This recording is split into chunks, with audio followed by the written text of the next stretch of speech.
taksiyə minirsən, taksi 4 manat 10 qəpik yazıbsa, hə, sürücü səndən 5 manat gözləyir. 4 manatını verirsən, 10 qəpiyini istəyir. 5 manat verirsən, 90 qəpiyini qaytarmaq istəmir. Başa düşürsən? Burada söhbət qəpikdən getmir.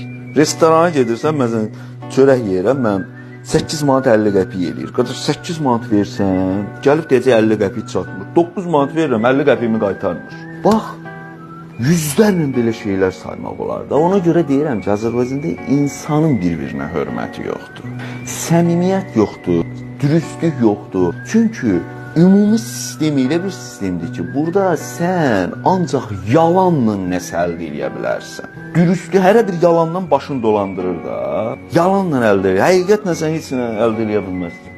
Həqiqətlə nəyə nail olacaqsan burada? Nədir problem? Bu cəmiyyətə sıxan nədir? Cəmiyyətə sıxmaq söhbəti deyil. Yəni bilirsən, burada söhbət zehniyyətin bir-birinə hörmətsizliyindən və zehniyyətin bir işğalçı, istismarçı zehniyyət olmasından gedir.